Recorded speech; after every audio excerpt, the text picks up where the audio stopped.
Hi అండి, నమస్తే. Welcome back to cute jelly channel. ఈరోజు మనం పిల్లలు ఏదైనా స్వీట్ తినాలి అనిపిస్తుంది అంటే పాలు కానీ పంచదార కానీ ఏమీ యూజ్ చేయకుండా ఓన్లీ రెండు ఇంగ్రీడియంట్స్తో నోట్లో వేసుకోగానే వెన్న పూసలాగా కరిగిపోయేంత టేస్టీగా ఉండే ఒక మంచి స్వీట్ రెసిపీ చేసి పెట్టండి. పిల్లల నుండి పెద్దవాళ్ళ దాకా ఎవరైనా సరే చాలా ఇష్టంగా తింటారు.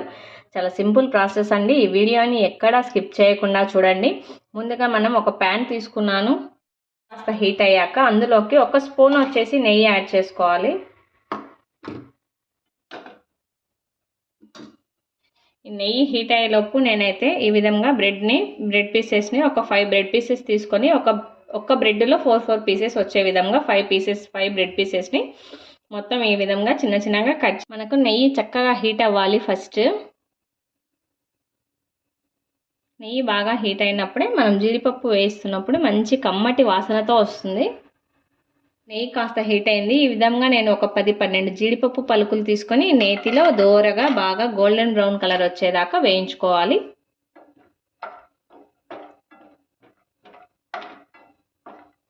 మనకు జీడిపప్పు లైట్ గోల్డెన్ బ్రౌన్ కలర్ రాగానే పక్కకు తీసేసుకోవాలి. ఇప్పుడు అదే నెయ్యిలోకి మనం ముందుగా కట్ చేసి పెట్టుకున్నాం కదా, ఈ బ్రెడ్ పీసెస్ని మనం ఇలా స్ప్రెడ్ చేసుకోవాలి. నేతిలో బాగా వేయించుకోవాలన్నమాట. ఇవి చక్కగా వేగితేనే మనకు స్వీట్ అనేది చాలా మంచి టేస్ట్తో ఉంటుంది.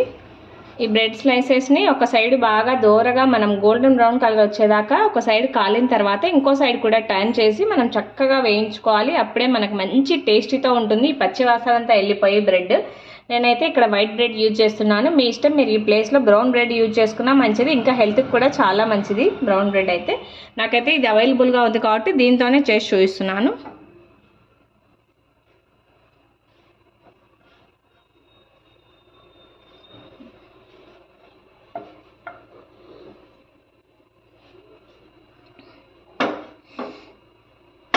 చూడండి, ఈ విధంగా ఒక సైడ్ లైట్గా మనకి ఫ్రై అయిపోయిన తర్వాత ఇంకో సైడ్ కూడా ఈ విధంగా టర్న్ చేసుకోవాలి.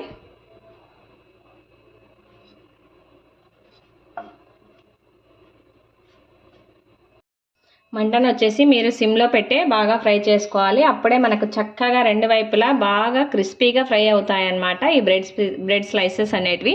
మీరు హై ఫ్లేమ్లో పెట్టినట్లయితే త్వరగా మాడిపోతాయి. మనకు తినేటప్పుడు కూడా ఆ మాడు వాసనకి తినాలనిపించదు అనమాట. అందుకోసం సిమ్లోనే పెట్టి చక్కగా ఇలా రెండు వైపులా కాల్చుకోండి బ్రెడ్ని. ఇప్పుడు బ్రెడ్ మనకి బాగా క్రిస్పీగా రెడీ అయిపోయింది. ఈ బ్రెడ్ స్లైసెస్ని మనం ఒక ప్లేట్లోకి తీసి పెట్టుకుందాం. ప్యాన్లోకి మనం ఒక 1/2 కప్పు బెల్లము, వెంటనే ఒక 1/2 కప్పు వాటర్ యాడ్ చేయాలి. లేదంటే మనకు బెల్లం త్వరగా అడుగంటి మాడిపోతుంది అనమాట. ఇప్పుడు ఈ బెల్లాన్ని మనం చక్కగా కరిగించుకోవాలి. ఏం పాకం రావాల్సిన అవసరం అయితే లేదు.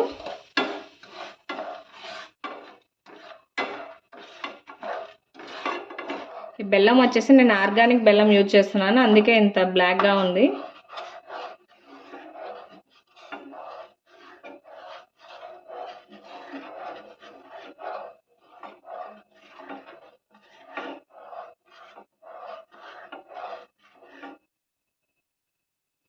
ఈ బెల్లం అంతా చక్కగా కరిగిపోయి మనకు వాటర్ బాగా రోలింగ్ బాయిల్ అవ్వాలి.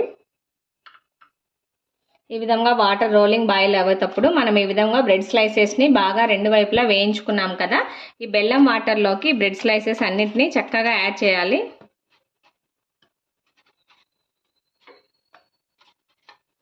ఈ బ్రెడ్ స్లైసెస్ ఈ వాటర్ని అంతా పీల్ చేసుకోవాలన్నమాట బాగా.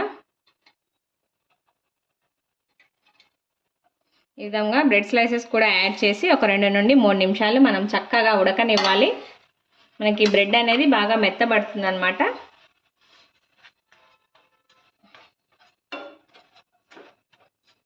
ఇది బ్రెడ్ పీస్లోకి వచ్చేసి నేను 1/2 కప్పు బెల్లం యూజ్ చేసుకున్నాను. మీరు కాస్త ఎక్కువ తీసుకుంటే బెల్లం అనేది ఎక్కువ తీసుకోండి. ఒకవేళ 10 బ్రెడ్ పీసెస్ అలా తీసుకుంటే 1 కప్పు పడుతుంది బెల్లము. ఈ ప్లేస్లో మీరు పంచదారని ఉపయోగించైనా చేసుకోవచ్చు, కానీ అంత హెల్దీ కాదు. అదే విధంగా ఈ బెల్లంతో చేసినంత టేస్ట్ కూడా ఉండదు అలా చేస్తే.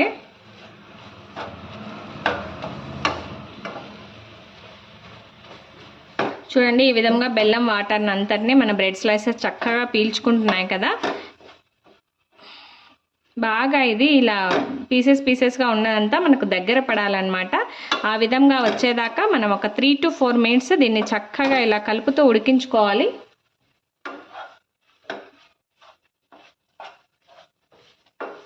మనం బ్రేక్ అవ్వకుండా దూరగా ఎంత చక్కగా వేయించుకుంటే అంత టేస్టీగా ఉంటుందన్నమాట ఈ స్వీట్ అనేది. నెయ్యిలో వేయించాం కాబట్టి చాలా కమ్మటి టేస్ట్తో ఉంటుంది, నోట్లో వేసుకోగానే కరిగిపోతుంది.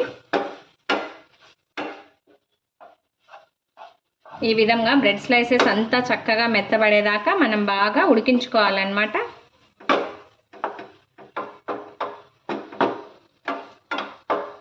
ఈ విధంగా స్వీట్ అనేది మనకు దగ్గర పడిన తర్వాత ముందుగా మనం వేయించుకున్నాం కదా ఈ జీడిపప్పు పలుకులు కూడా యాడ్ చేసుకోవాలి. ఈ విధంగా జీడిపప్పు పలుకులు కూడా యాడ్ చేసి మనం ఒకసారి చక్కగా అంతా స్వీట్ని అంతటిని బాగా మిక్స్ చేసుకోవాలి. ఈ జీడిపప్పును కూడా యాడ్ చేసి మళ్ళీ ఒక 2 నిమిషాలు బాగా ఉడకనివ్వాలి మనం. ఇందులోకి ఎటువంటి పాలు పంచదార ఏం అవసరం లేదు, ఇలా హెల్దీ వేలో చేసేసుకోవచ్చు. ఇందులోకి జీడిపప్పు తింటూ ఉంటే అక్కడక్కడ తగులుతుంటే చాలా టేస్టీగా ఉంటుంది. చేసేసి ఇలాగే వేడిగా అయినా సర్వ్ చేసుకోవచ్చు, లేదు మీరు కాస్త కొద్దిమంది చల్లగా తినాలంటే ఇష్టపడతారు కదా, అలాంటి వాళ్ళు పూర్తిగా చల్లారిన తర్వాత ఒక 1/2 అవర్ ఫ్రిడ్జ్లో పెట్టుకొని తిన్నా కూడా చాలా మంచి టేస్టీగా ఉంటుందండి. చాలా ఈజీ ప్రాసెస్. మనకి ఇప్పుడు ఈ స్వీట్ రెసిపీ అనేది రెడీ అయిపోయింది. మనం స్టవ్ ఆఫ్ చేసేసుకుందాం. చాలా సింపుల్ ప్రాసెస్ అండి, తప్పకుండా అందరూ ట్రై చేయండి. ఈ రెసిపీ కనుక మీకు నచ్చినట్లయితే లైక్ చేయండి, షేర్ చేయండి, తప్పకుండా అందరూ సబ్స్క్రైబ్ చేయండి. Thanks for watching.